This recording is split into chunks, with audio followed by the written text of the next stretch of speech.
warahmatullahi wabarakatuh. Apa kabarnya? Bersama saya Muhammad Rinaldi.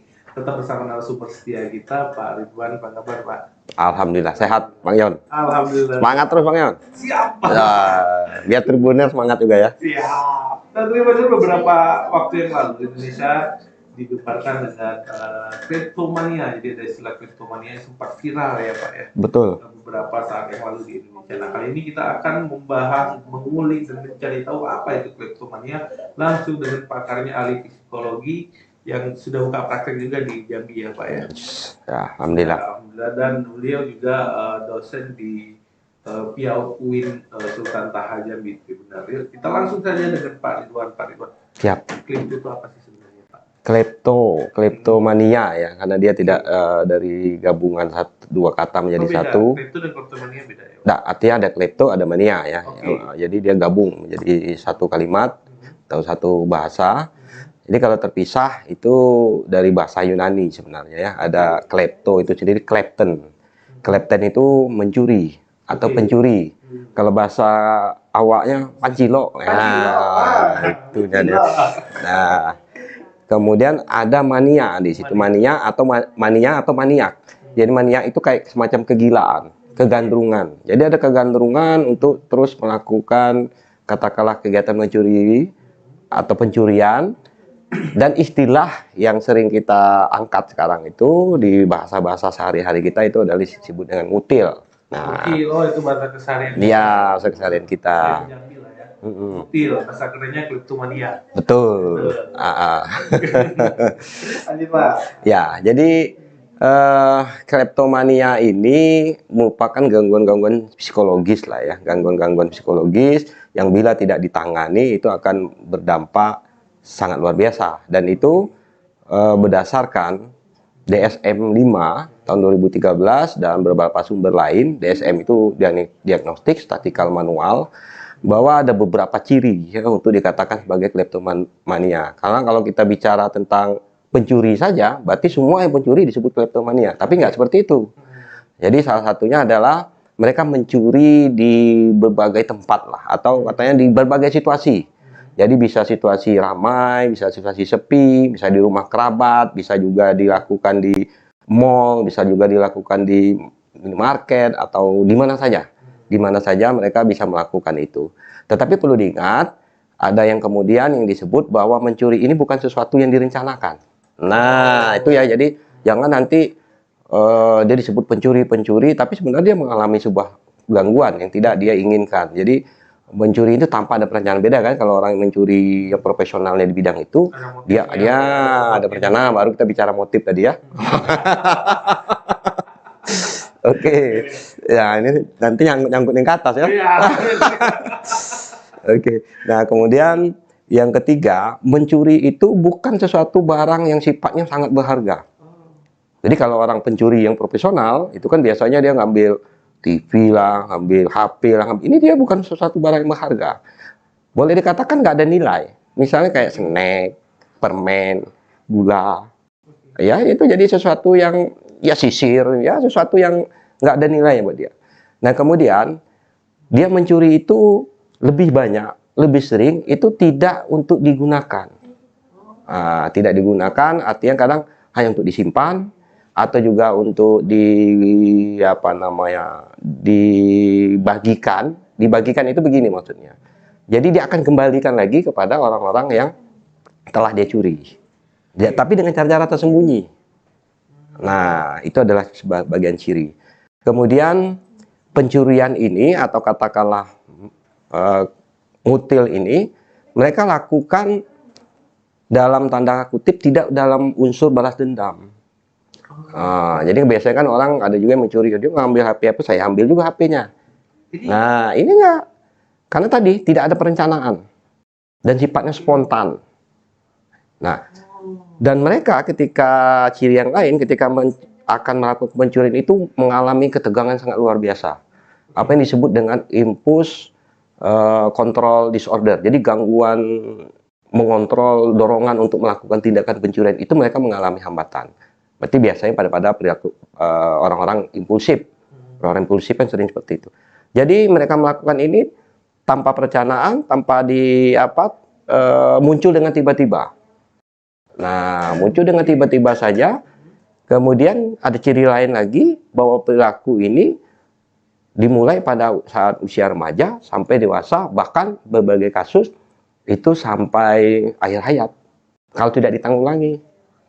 Nah, ini yang jadi pembeda ya sebenarnya. Maka ketika kita bicara tentang hukum di dalam konteks kleptomania, memang harus diperiksa benar-benar. Apakah dia ini mencuri karena motifnya tadi ya katakanlah untuk melukai orang lain, menyakiti orang lain, atau mengambil paksa orang lain atau tidak. Nah, ciri mereka lain lagi, ketika mereka melakukan itu tadi dia tegang ya, ada ketakutan, menangkal impuls dorong-dorongan untuk mencuri tadi yang tidak mereka kehendaki.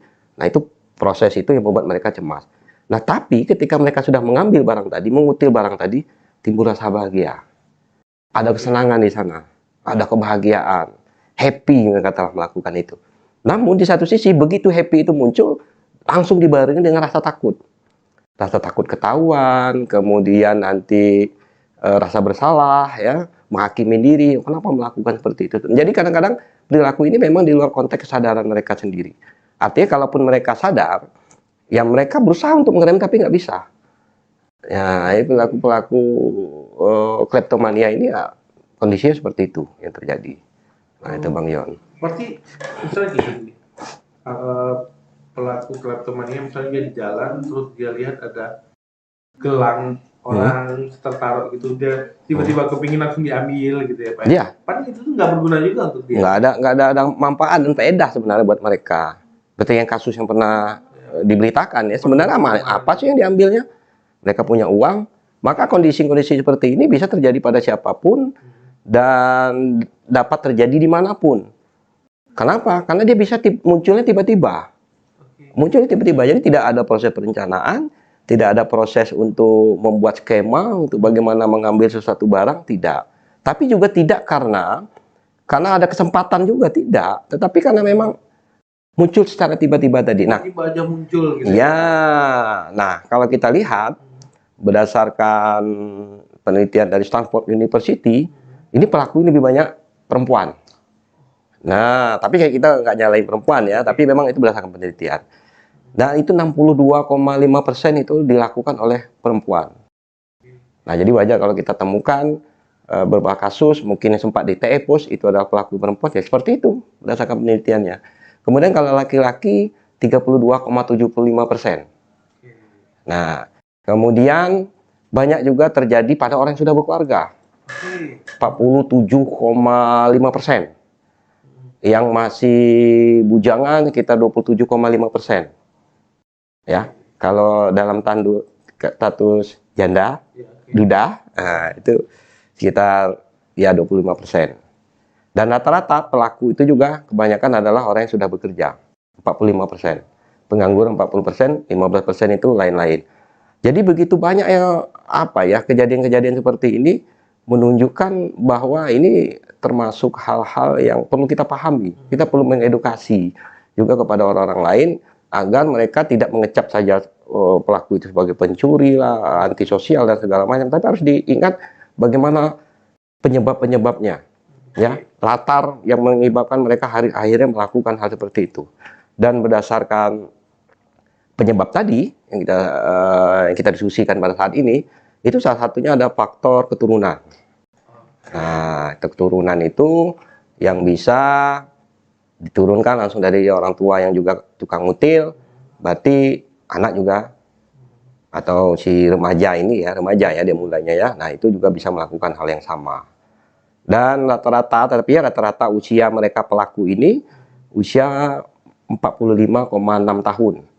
Jadi kalau rentang tadi yang kita sampaikan adalah usia remaja sampai dewasa, tapi rata-rata pelaku itu antara usia rata-rata ya, yang kebanyakan 45,6 kalau dikalkulasikan dengan norma usia.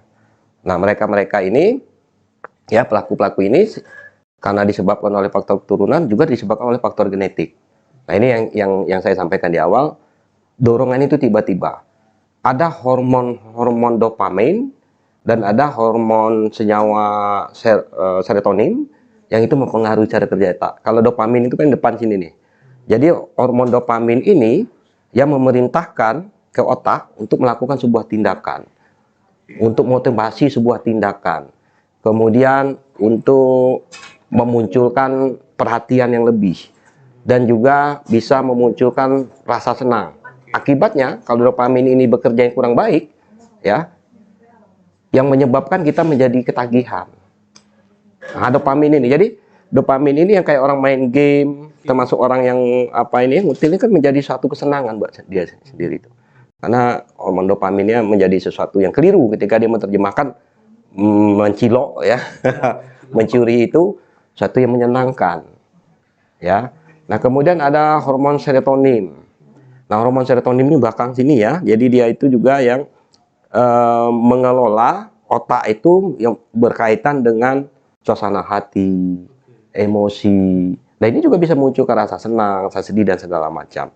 Nah, apabila ini tidak berfungsi dengan baik, maka gejala-gejala yang kita katakan tadi sebagai kleptomania, dia terus untuk meminta itu. Dan otak itu cara kerjanya itu selalu meminta hal-hal yang menyenangkan. Ya, kalau kita prinsip hedonis lah gitu, ya. Nggak ada otak tuh pingin, kamu kerja dong yang membuat kamu sakit, ya, membuat kamu stres. Enggak, tapi dia menyenangkan. Jadi pelaku demikian itu merasa sesuatu yang menyenangkan. Nah, itu.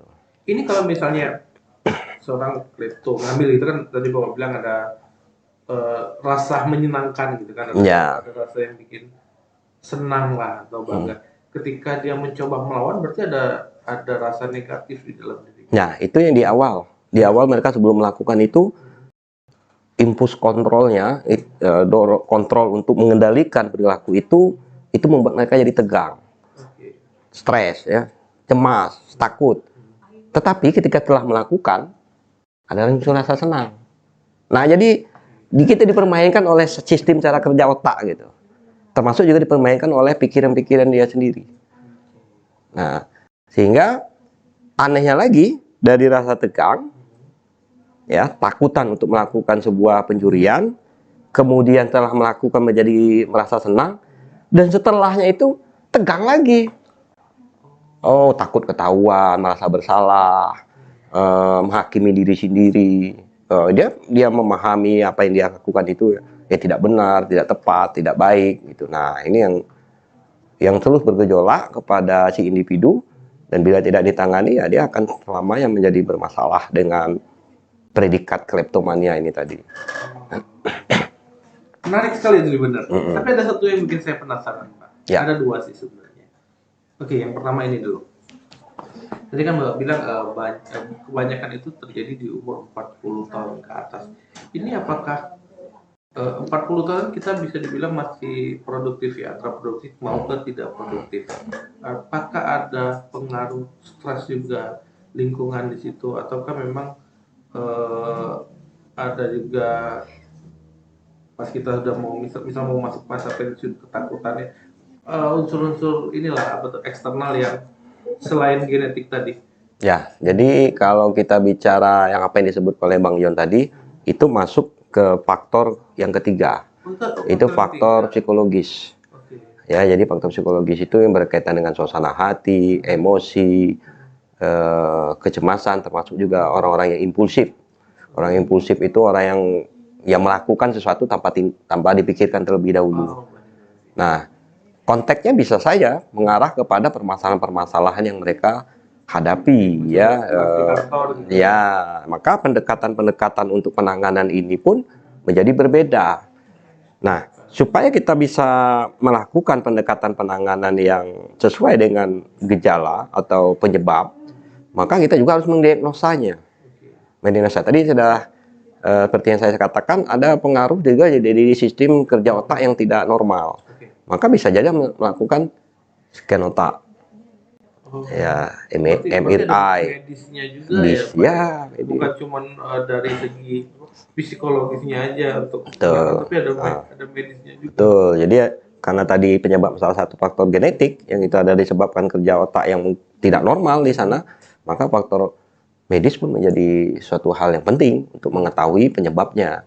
Nah, ketika medis ini diketahui, tentu yang kita lakukan adalah memberikan obat. Ya, obat-obat itu biasanya antidepresan ya, obat-obat yang bisa sedikit menenangkan.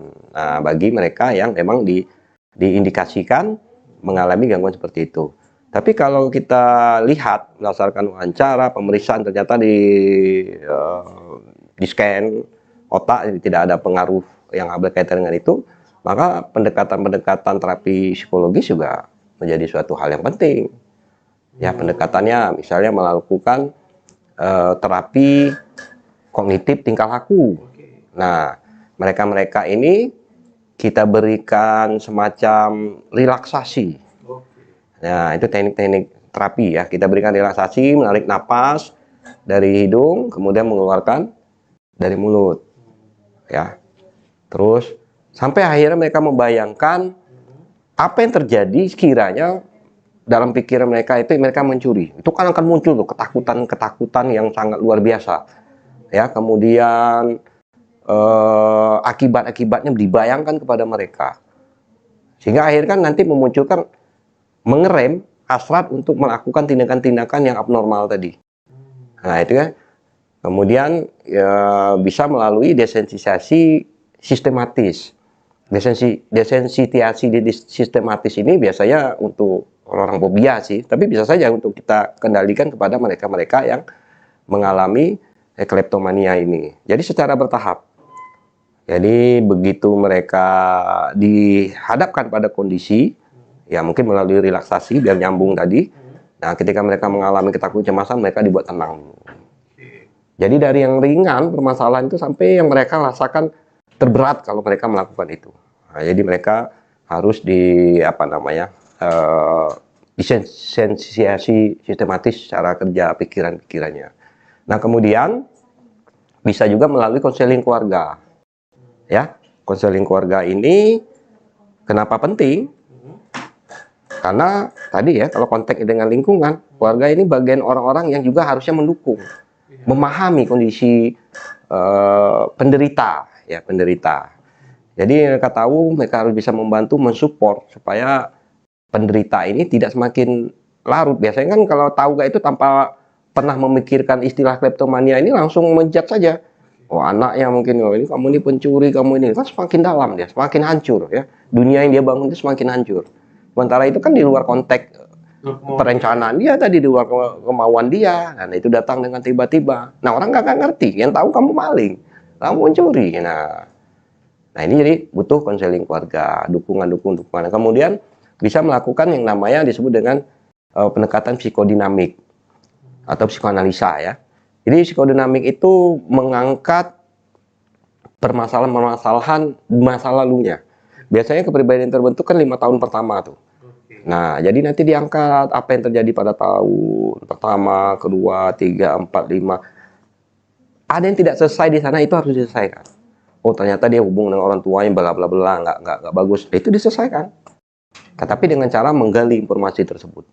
Mungkin agak lama sih ya, mereka harus terbuka, harus menjelaskan apa yang terjadi pada saat usia itu, apa permasalahan yang muncul. Nah, itu mungkin butuh waktu. Kemudian baru modifikasi perilaku. Modifikasi perilaku itu bagaimana kita memberikan sebuah alternatif, misal katakanlah sebuah kegiatan untuk mereka, atau katakanlah kita memberikan sesuatu hal kalau mereka kita ajak ke tempat yang memang memancing, tiba-tiba memunculkan hasrat untuk mencuri. Kalau mereka mampu tidak mencuri, mungkin ada hadiah tertentu. Nah itu keluarga, peran lingkungan sangat penting sekali. Sangat penting sekali. Nah, jadi memang dukungan semua pihak. Tapi ginilah ya, permasalahannya kemudian, apakah semua orang memahami? Orang kan kalau tahu dia melakukan hal-hal yang demikian, langsung aja judgement-nya ini kan yang sangat luar biasa, membuat si individu itu menjadi tertekan.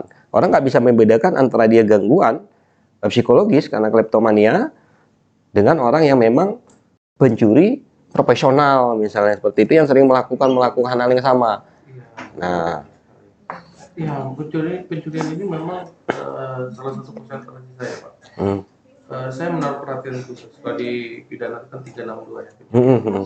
Karena kadang-kadang orang melakukan pencurian ini banyak faktornya ingin mempertahankan hidup karena ya ekonomi ya. Ekonomi, ternyata sekarang ada lagi kleptomania. Terus ada juga memang eh, pencurian ini justru menjadi mata pencarian. Nah, Mungkin ini yang harus membedakan. itu Ya, seharusnya membedakan. ya, Pak, ya. Cuman kan sekarang permasalahannya siapa yang bisa menetapkan bahwa dia ini kleptomania? Oke. Karena begitu masuk ke penjara, kalau pelaku-pelaku seperti ini, ya sudah. Yang tahunya kamu pencuri kan? Ya entah karena apa gangguan-gangguan psikologis yang dialami, ya kadang-kadang tidak memperkuat dia untuk lepas dari jeratan. Tapi kalau sebenarnya diperiksa dengan baik, dianalisa dengan baik, dengan bukti-bukti yang akurat, dia bisa lepas. Kalau ya karena gangguan kejiwaan. Iya. Jadi ya harapan saya sih sebenarnya juga masyarakat, penyidik, polisi juga bisa lebih cerdas, lebih open minded, membuka pikiran kayak ini. Misalnya kalau Tapi mana ada untungnya, Bang Yon?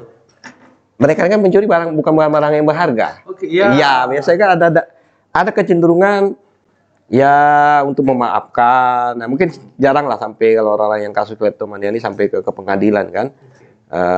Rata-rata yang sampai ke pengadilan itu walaupun barang yang kurang berharga itu karena kasus ini ya, karena isi perut misalnya, karena ekonomi. Kalau mereka kan tidak tuh.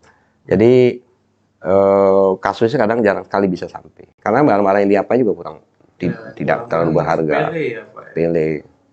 Dan perilaku itu kan juga tidak menjadi sebuah rutinitas yang terus-menerus kan. Jadi kalau orang-orang yang menjadi rutinitas sudah menjadi mata pencarian kan dia akan terus tuh. Selama dia belum ketangkap dia terus. Kalau ini kan hilang timbul. Bisa saja di suatu tempat yang dia datangi lagi dia tidak mencuri. Bisa saja suatu saat dia mencuri. Kalau orang yang profesional karena dia isi perut, dia ngulang lagi di tempat yang sama kan. Oh berhasil nih katanya. Ambil ini, ambil susu, besok ambil lagi. Berarti ya masyarakat harus cerdas juga ya memilah, oh ini apakah karena penyakit atau karena memang sebenarnya kalau dikaitkan dengan ke masyarakat ya kita juga harus berpikiran objektif juga ya. Jangankan masyarakat, orang-orang yang ahli di bidang itu aja belum tentu bisa memastikan ya. Gitu kan. Maka yang paling penting itu kalau kita bicara masyarakat, mungkin lingkungan paling terdekat, tidak bukan masyarakat luas lah, lingkungan terdekat untuk memahami apa yang terjadi pada anaknya. Ya, apa yang terjadi pada anaknya, sehingga akhirnya bisa diambil tindakan segera. Kalau memang itu menjadi sebuah gangguan yang sifatnya menjadi membahayakan bagi si individu maupun lingkungan sendiri, ya datanglah ke psikolog atau ke psikiater, gitu kan. Ini ada pengaruhnya nggak Pak, kleptomania ini dengan pendekatan agama? Misalnya dia jauh dari agama, atau misalnya justru orang yang dekat agama juga. Ya, kalau kita bicara gangguan terlepas atau tidak terlepas problem masalah agama. Agama itu kan sifatnya untuk mengontrol sebuah perilaku yang ada di masyarakat. Ya, yang mengatur lah gitu ya, yang menyimpang dikendalikan dengan norma-norma agama. Permasalahan pada mereka ini adalah permasalahan dalam diri yang disebabkan oleh mungkin tidak tahu caranya untuk mengatasi itu. Nah, kalau agama yang kita masukkan ke dalam hal ini, tentu bagaimana dia mengontrol perilaku itu dengan pendekatan agama. Kalau kita Islam misalnya, dia istighfar. Begitu ada keinginan itu cepat istighfar. Walaupun otak itu memerintahkan untuk ambil, langsung istighfar. Misalnya ya, pendekatan seperti itu. Namun, tadi sampaikan, ini kaitannya dengan konteks agama tidak. Ya ini kan gangguan psikologis, gangguan-gangguan ya katakanlah kalau kita bicara genetik tadi ada sesuatu kerancuan di otaknya. Nah agama ini sebagai pengontrol, ya sebagai jalan keluar. Ya dia, jadi terapi-terapi itu juga bagian dari jalan keluar. Nah bahkan sekarang terapi-terapi yang banyak yang menggunakan pendekatan agama. Saya punya teman, dia menggunakan terapi Al-Fatihah untuk mengendalikan diri.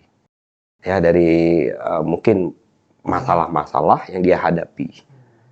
Kemudian ada teman menggunakan terapi istilahnya dalam bentuk kesabaran. Itu bagian dari penelitian itu. Ya, tapi dikaitkan dengan konteks agama nanti. Dikaitkan berarti sebenarnya mendekatkan diri dengan agama itu juga salah satu cara ya. Cara untuk bisa menekan kleptomania. Iya, menekan keinginan yang kuat begitu tadi. Yang kuat seperti itu tadi ya, Pak. Ada satu hal lagi Pak, sebenarnya yang bikin saya penasaran. Tadi Bapak bilang itu kleptomania ini banyak dilakukan oleh perempuan Betul, daripada laki-laki. Ini betul. kenapa Bapak penyebabnya? Kenapa perempuan itu lebih banyak mengidap penyakit psikologi ya Pak ya? Iya, iya, iya betul. Itu berdasarkan penelitian ya. Iya. Penelitian bahwa perempuan lebih banyak. Kalau kita menelaah, kenapa sih harus perempuan? Kenapa nggak tidak laki-laki lebih banyak? Kalau kita lihat bagaimana posisi perempuan dan laki-laki, itu pendekatan-pendekatan psikologis, masalah psikologis itu menjadi berbeda. Kalau perempuan lebih banyak menekankan ke masalah emosional. Oke. Sementara gangguan-gangguan penyebab-penyebab macam-macam jenis istilah gangguan, itu rata-rata dimunculkan oleh masalah emosional. Kalau laki banyak rasional. Rasional, oke. Ya sudahlah, yang usah dipikirin, nggak usah itu, selesai masalah. Ada masalah tidur selesai. Nah, perempuan nggak usah pikirin, semuanya masuk ke apa emosi mereka, senang, sedih. Kita saja kalau nangis diketawain kan? Iya. Nah, ini berat buat laki-laki nih. Jadi seolah-olah masalah emosi itu selesai gitu. Nggak ada lagi, tapi perempuan itu nggak pernah selesai untuk masalah emosinya. Dia butuh tempat cerita, butuh ini. Nah, ketika dia punya masalah dan itu tidak terkeluarkan emosinya dengan baik, katakanlah ada juga pendekatan sini ya untuk mengeluarkan emosi itu dengan disebut dengan emotional freedom techniques. Jadi melepaskan semuanya. Nah, itu kan akan muncul banyak-banyak penyakit. Atau katakanlah kita sederhananya, ketika kita mengalami frustasi, ada masalah sekian banyak, nanti si individu itu akan berkorelasi dengan gangguan-gangguan yang itu pasti berbeda satu dengan yang lain. Oke. Nah, jadi kalau Bang Yon punya masalah dan itu tidak pernah terkatarsis kan, istilahnya katarsis ya. Katarsis, bercerita ke sana kesini. Jadi perempuan itu kalau dia sering bercerita 50% masalahnya hilang sebenarnya. Oke. Kalau kita kan no problem lah yang kayak gituan, lah besok ini lagi sudah. Kita menggampangkan masalah. Perempuan itu nggak mudah menggampangkan masalah. Memikirkan masalah. Jadi belum selesai ini muncul lagi nih. Jadi itu melibatkan gangguan emosi yang ujung-ujungnya di gangguan diagnosanya bisa beda-beda. Ini ada yang klepto, ini ada yang OCD, ada ini ya, kan gitu kan. Itu karena iya. Nah, benar juga ya. Jadi ya bagusnya ada Messi dikeluarkan khususnya untuk perempuan ya Pak ya. ya katarsis. Tapi sebenarnya ada teknik yang gampang bagi perempuan untuk mengatasi permasalahannya. Dia harus sering Bang Yon ajak shopping. Nah, kalau ke toko-toko itu biasanya stres hilang semua, hilang semua. Jangan Bang Yon ajak apa, nonton, wah tambah kepikiran ya, pikiran, film-film sedih. Tambah kepikiran, film horor tambah kepikiran. Nah, jadi kalau bagi pihak yang sudah berkeluarga, bawa istri kelihatan stres, ajak aja ke plaza ya, selesai urusan. Pesan untuk suami nih.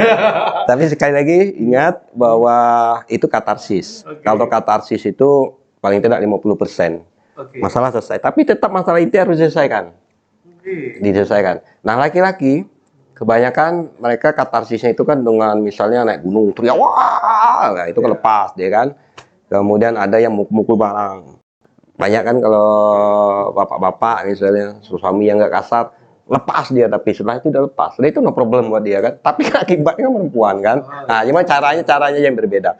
Nah, kalau kita bicara pendekatan agama, banyak cara lah gitu ya. Ya perbanyak sholat wajib, sholat sunat lah ya, makan lebih banyak untuk bisa menenangkan diri. Nah, sholat ini suatu usaha untuk supaya bisa menenangkan diri. Karena ada zikir di sana ada doa, ada kekusukan, ada kefokusan gitu. Nah, mungkin bagi yang lain-lain kayak meditasi gitu kan, penganut agama apa ya, menggunakan teknik meditasi, yoga. Model seperti itu.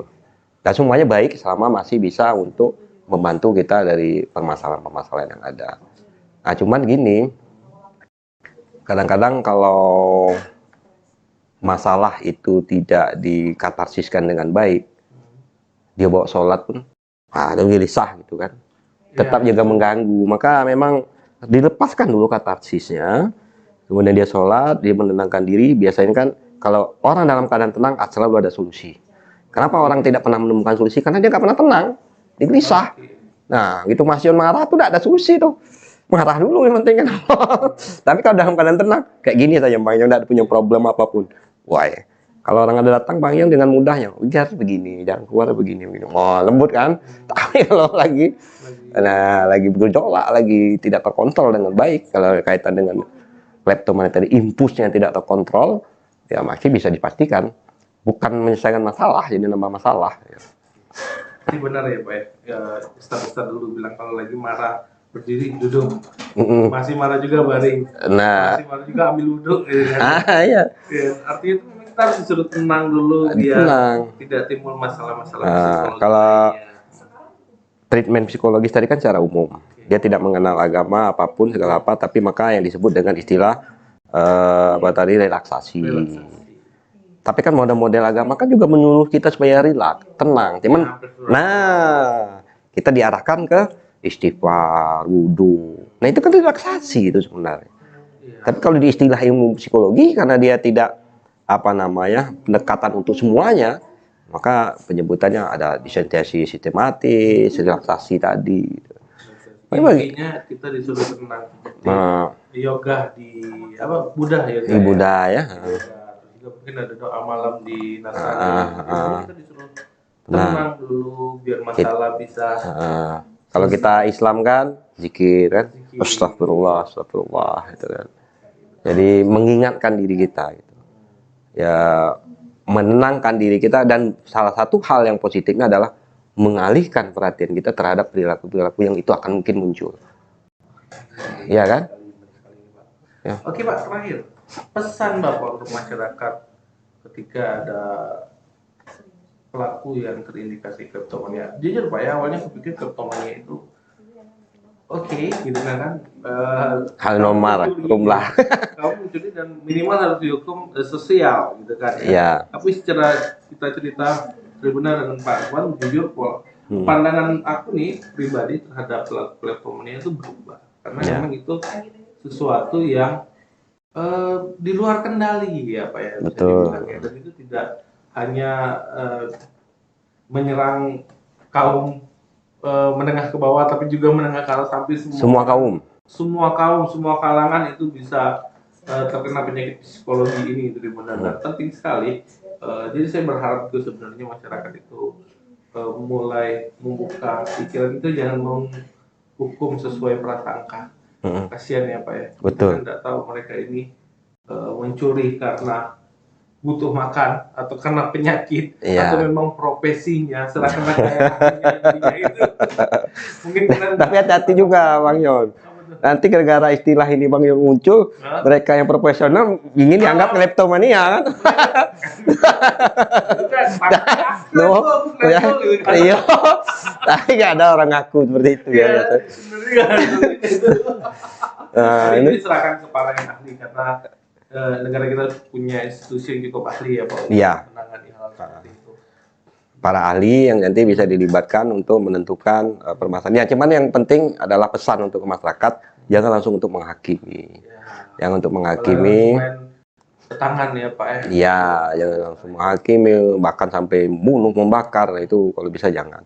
Dan kemudian pada isi individu itu juga mungkin terbuka. Orang-orang klepto ini tidak diketahui, mereka tidak terbuka gitu kan. Ya, tidak terbuka apa yang terjadi dengan masalahnya gitu. Jadi dia ceritalah ke keluarga. Nah, ke keluarga yang mendengar ini jangan menghakimi langsung juga. Kau ini pencuri ya? Bahaya ini. Kayak orang tua kita, kakek nenek, tidak ada yang seperti kamu. Oh, sudah. Apalagi keluarga dengar tetangga mengadukan buruk tentang keluarga ya. Nah, menghakimi. Iya, lebih baik kalau dia nggak ngerti, nggak paham, ya datang ke ahlinya. Jadi orang-orang pengidap ini bisa mengulangi permasalahannya, ya kan? Kalau memang dia harus mesti diobat karena ada gangguan genetiknya tadi di faali otaknya, ya mungkin perlu dikasih obat. Tapi kalau misalnya ada masalah-masalah yang psikologis yang sifatnya ya tadi masalah kepribadian, emosi, ya, suasana hati, nah itu juga datang ke psikolog gitu. Nah syukur-syukur kalau orang tuanya paham, mau mendengarkan keluhan anak, mungkin insya Allah selalu akan ada jalan keluar. Kadang-kadang orang tuanya nggak mau mendengar dulu, gitu kan? Langsung. Langsung bisa menyelesaikan permasalahan sesuai keinginan, ternyata nggak punya keahlian gitu. Iya, kalau memang dia nggak tahu lagi, jadi udah datangkan saja ke pihak-pihak yang kompetensi di bidang itu, gitu. yang mengambil keputusan sendiri atau mengambil suatu jalan keluar sendiri yang itu mungkin bukan memperbaiki tapi memperburuk, takutnya seperti itu kan, memperburuk keadaan si individu. Jadi aku teringat Pak, beberapa tahun yang lalu aku agak lupa apakah ini kisah nyata atau sebenarnya cerita fiktif yang disengaja dibuat untuk introspeksi masyarakat. Jadi ceritanya dulu itu ada orang keluar dari masjid bawa speaker masjid, terus dia dikeroyok oleh massa sampai meninggal, dibakar sampai meninggal. Ternyata speaker di masjid itu masih ada. Yang bawa ini ternyata dia itu ini montir ya, teknisi perbaiki speaker. Nah, speaker ini dia ambil dari masjid lain yang rusak, mau diperbaiki karena masuk waktu sholat, dia sholat di masjid itu. Oh, sholat dulu. Tapi masyarakat yang lihat ini langsung dikira pencuri speaker masjid, langsung tersulut. Nah, biasanya kejadian seperti itu terjadi pada tempat yang sering terjadi perilaku pencurian. Kayak kita lah, misalnya di tempat tinggal kita banyak kehilangan motor, orang nggak dikenal tiba-tiba pegang motor, pengen gebuk langsung kan. Nah, itu kan spontanitas itu yang kadang-kadang rasa frustasi yang terus-menerus. Ini kok nggak pernah ketangkap, ada pencuri ini nggak pernah ketangkap. Atau mereka kebanyakan lihat berita, oh di masjid sering pencurian. Jadi intelijen mereka itu jalan dengan sendirinya, tapi itu salah gitu. Wah, ini kayak ciri-ciri pencuri langsung. Nah, yang bahayanya lagi, pelaku pengeroyokan ini ada provokatornya yang membesar kan gitu ya. Nanti kadang-kadang mereka nggak gebukin sih, sibuk ngomongin aja tuh, provokasi orang ketika emosinya sudah naik, dia tinggal disulut, itu kan semakin naik. Siapa yang ngeredam ini sekarang? Sudah masyarakat, susah kan? Nah, jadi harus ada tokoh-tokoh, terutama misalnya katakanlah kalau kita bicara di masjid, ya berarti ya pengurus masjid itu harus bisa juga mengendalikan diri. Nah, saya khawatir juga kadang-kadang perilaku-perilaku yang terjadi di masyarakat itu bagian ungkapkan kemarahan dia dengan terhadap situasi-situasi dia sendiri. Dia marah dengan keluarga, dia marah dengan kondisi yang ada, dia marah. Akhirnya begitu ada kejadian yang mungkin harusnya di cross check dulu, nggak pakai cross check lagi, langsung ini menyalurkan, katarsis kan. Jangan masyarakat kita banyak stres ya. Ya cara-cara menyalurkan, begitu ada ini, oh ini kesempatan gebuk apa namanya, kalau gebuk kayak gitu tuh orang-orang mencuri itu seolah-olah nggak kena hukum. Ya rame-rame, kesenangan mau gebukin orang, pas ada kayak gini kesempatan tuh, dah lepas besok kan. Salah. Tapi kalau sengaja berkelahi ninjuin orang, menyerah. Nah, ini yang kadang-kadang kerancuan di tengah-tengah masyarakat antara yang disebut dengan apa ya namanya, melawan tindakan kejahatan, tetapi di satu sisi justru masyarakat kadang sering terjebak dengan menjadi pelaku kejahatan itu sendiri. Ya kalau diusut kan mereka yang ini kan menjadi pelaku. Ya, saya juga agak ngeri nih Pak, apalagi BBM naik. Pak, saya nggak berani juga bahas itu. Itu segmen Medan nanti. Ngeri juga kan. Orang yang mendapat air. Nah, jadi begitu ada kondisi itu pemicu tuh. Jadi kadang-kadang masyarakat itu mudah dipicu oleh situasi mungkin masalah mereka sendiri. Dengan kondisi sekarang, dengan kondisi keluarga, kondisi lingkungan, kondisi anak, beban ini segala macam.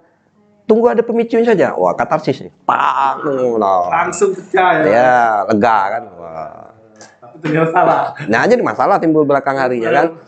Jadi yang dikatakan bahwa masyarakat itu berusaha untuk sama-sama mencegah kejahatan, nah itu tadi yang dikhawatirkan justru jadi pelaku kejahatan semuanya nanti. Sampai mati itu kan. Kalau nggak mati mungkin jarang ya prosesnya sampai ke pengadilan. Tapi kalau sampai mati itu kan proses semua itu. Jadi memang kita harus benar-benar. Tapi udah melenceng itu Bang, udah melenceng dari kleptomania. Tapi nggak apa-apa lah ya. Mungkin mancing-mancing untuk berikutnya kan, kasus berikutnya. Oke Pak, terakhir ini pesan Bapak lah untuk pelaku kleptomania benar-benar mengendalikan diri. Mana tahu dengan ini berpikir, oh ya ternyata kleptomania, cuma juga belum tahu. Mau ngomong juga khawatir. Terus juga ya alhamdulillah mungkin Allah masih menutup aib dia selama ini. Pas dia nonton ini berpikir, oh bagaimana aku harus memperbaiki diri. Ya, paling terbaik itu adalah menceritakan dengan keluarga terdekat. Tapi dia harus lihat kondisi juga. keluarga itu memahami tidak dengan kondisi-kondisi yang disebut dengan kleptomania ini. Kalau tidak itu kan justru membahayakan diri dia sendiri.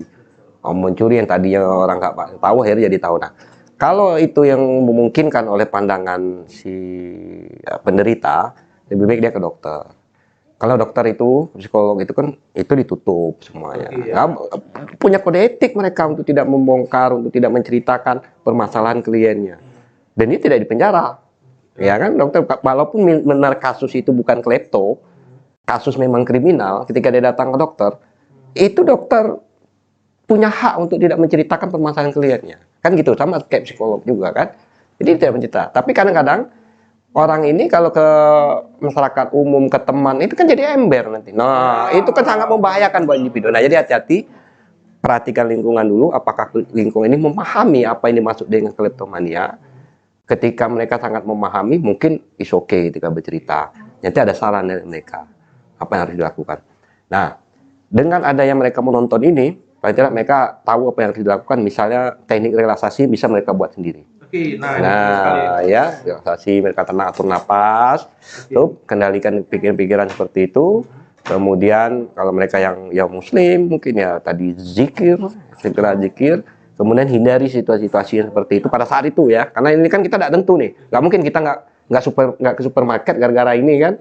Nah, dia kan muncul mungkin tidak di supermarket ini, tapi di supermarket lain. Tadi begitu ketinggian itu muncul, itu ada perasaan tegang, langsung keluar saja dari situasi itu. Nah, tenangkan diri. Ya, tenangkan diri. Nah, kalau dia sudah bisa mengontrol impulsnya tadi, dorong-dorong tadi, oke dia masuk. Kalau belum, jangan. Jadi itu untuk cara menghindarkan. Kadang-kadang kan dia ini terjebak ini. Oh, dia takut tapi pingin, dia takut tapi pingin. Akhirnya pingin.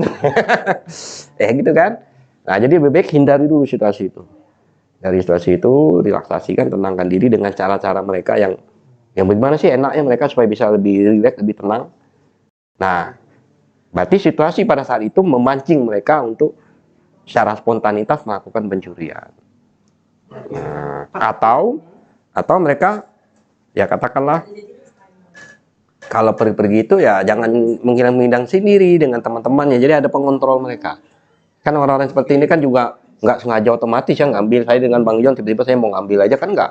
Begitu dengan Bang Yon, kalau mau Bang Yon di mana, saya di mana, ya baru saya spontanitas bisa mengambil. Tapi ketempatan itu tidak muncul karena Bang Yon tadi kan nggak terjadi juga. Oke, berarti klepto ini memang ada rasa ingin ngambil, ada juga rasa tidak mengambil. Karena tegang.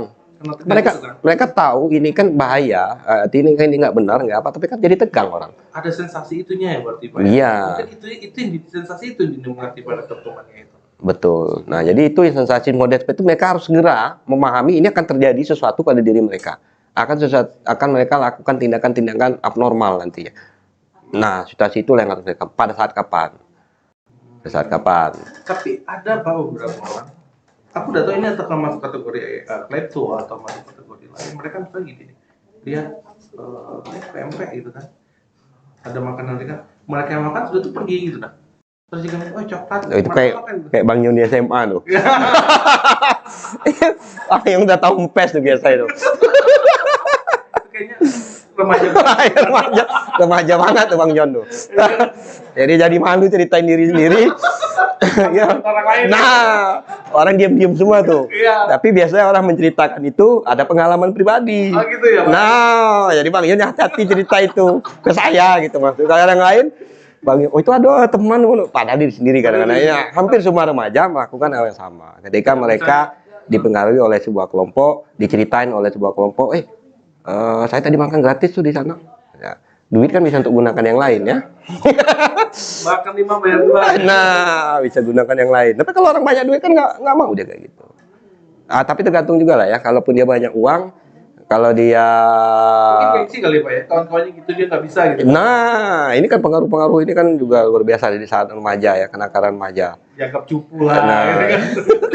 Dia nggak mau punya mental lah. Jadi hati kalau cerita ke saya Bang Yon. Gitu kan.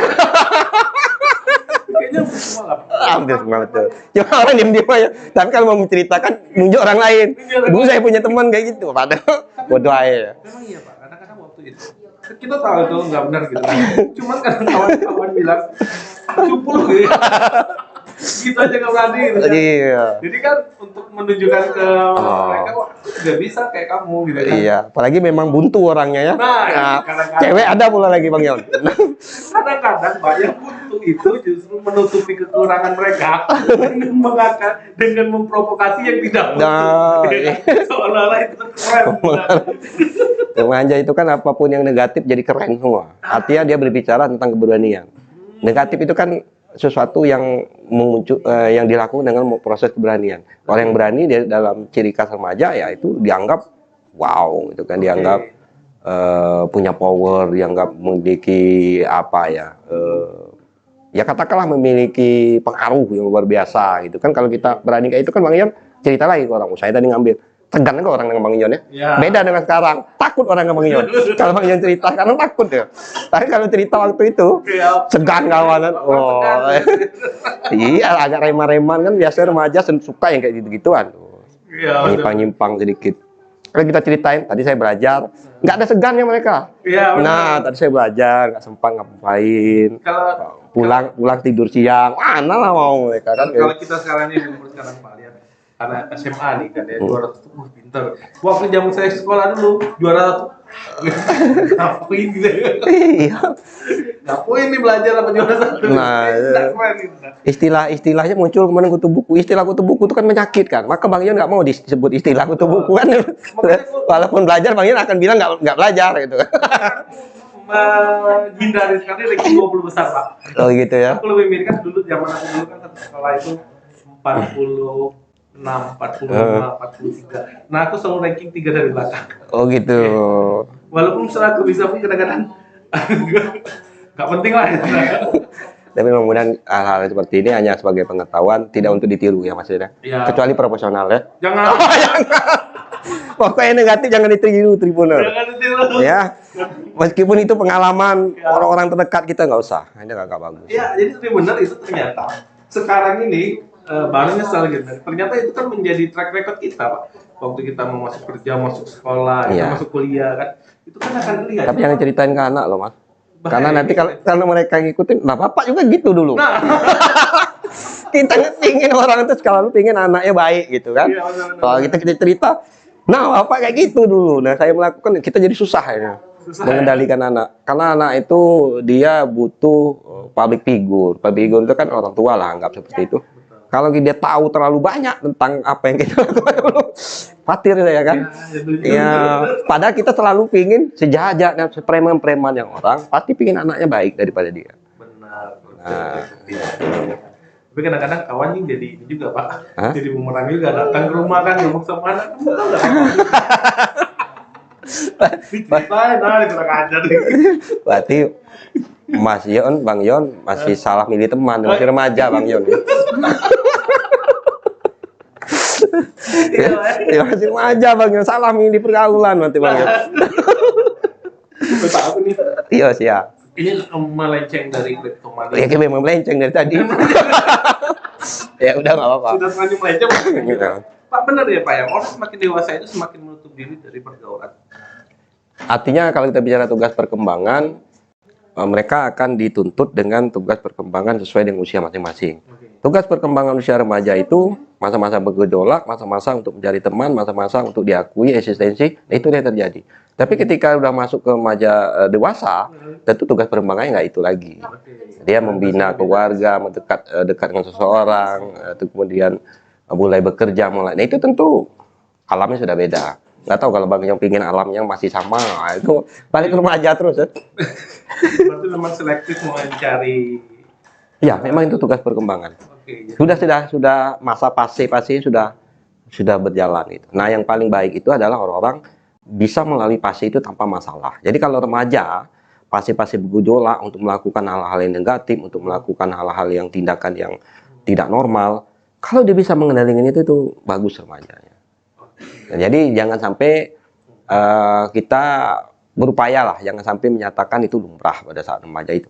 Nanti hal-hal yang lumrah ini kan semakin banyak yang melakukan nantinya. Ya, akhirnya kan kita dikejutkan dengan kondisi-kondisi pelaku begal motor segala macam, itu geng motor adalah anak remaja. Nah itu yang akhirnya dalam tanda kutip seolah-olah orang membenarkan, semua masyarakat membenarkan itu kenakalan remaja. Jadi seolah- Nah, kenakalan remaja itu kan semakin lama semakin meningkat. Beda-beda kasusnya, nggak kayak kita dulu kan. Nah, mungkin hanya merokok, tapi sekarang udah luar biasa. Nah, jadi istilah kenakalan remaja ini sebaiknya jangan sering, yang dianggap biasa dan jangan sering kita munculkan lah. Jadi yang baik itu adalah kita munculkan mereka yang sanggup mengatasi keinginan untuk melakukan hal-hal yang negatif dengan geng, dengan teman-teman. Itu yang sangat luar biasa. Maka ada istilah kalau kita lihat sering ditulis-tulis ya, apa prestasi yes, drug no. Itu kan untuk mengubah mindset remaja. Gitu. Nah, kalau kan Bang Ijon ditulis kayak itu ya udah ngaruh lagi kan, udah usia. Itu kan untuk remaja gitu. Jadi teman-teman lebih panjang. Ya mana? Akan melenceng terus. Udah siap ya. Tapi itu mancing untuk materi berikut Bang ya. Iya benar, kita insya Allah minggu depan akan hadir dengan materi-materi yang tetap menarik ya Pak, yang tetap mengikuti dengan permasalahan-permasalahan yang ada di masyarakat khususnya remaja. Update. Jadi kita akan apa yang lagi viral ini nanti akan kita bicarakan dengan Pak Ridwan tentunya sebagai seorang ahli psikologi. Nah jadi yang mau konsultasi bisa langsung nemuin Pak Ridwan ya. Siap. Di UIN ya. Iya boleh di UIN. Nggak buka praktek ya Pak. Udah balik, udah mau maghrib ya, kadang udah capek dulu. Tapi masih buka praktek nggak sih Pak kalau misalnya ada? Saya tidak buka praktek secara pelang, tetapi biasanya melalui telepon. Karena misalnya ujian kali ya, mereka ingin ketemu, biasanya berkasus anak, remaja atau dewasa, kasus orang tua. Nah itu buat janji. Karena saya tidak nongkrong di tempat, gimana saya harus praktek. Oke, jadi bisa dimanapun. Bisa dimanapun, ada yang datang ke kampus, ada yang datang ke rumah. Tergantung situasi. Kalau saya buka praktek, berarti kan saya harus nongkrong di situ. Nah, sementara saya kegiatan-kegiatan lain, itu banyak juga kan. Jadi benar sebelum keluarga kalian terlambat dengan penyakit-penyakit sosial, lebih bagus memang sedini mungkin dicari solusinya dengan ahlinya ya Pak ya. Ahli, karena dijamin juga sudah banyak ahli-ahli psikologi, psikiater, itu ada perbedaan antara psikologi. Ya, betul. Psikologi dengan psikiater benar, kalian juga harus paham itu. Ya baiklah benar, sampai di sini dulu biar jangan panjang lebar dan makin melenceng. Nanti jadi curhat loh. Jadi curhat. Atau nanti kita bakal buka ini deh, buka sesi pertanyaan. Nah, jadi pas kita posting di IG, kalian buat bisa ajukan pertanyaan mungkin sesuai dengan permasalahan kalian. Akan kita bacakan di sini, bisa ya Bang Wawan ya? Bisa. Bang Yon jawab ya? Jangan. Siap. Kita nanti next kita buat materi apa gitu kan, nanti kita posting, kalian bisa ajukan pertanyaan yang mungkin sesuai dengan permasalahan kalian. Nanti Pak Ridwan bisa menjawab seperti UAS lah Pak. UAS. Saya yang diuasin berarti. Oh enggak, maksudnya jadi ini ya. Penyelesai masalah. Ya benar, sampai sini dulu. Saya Muhammad Yadud Ali dengan narasumber saya Pak Ridwan, MPC psikolog. Assalamualaikum warahmatullahi wabarakatuh.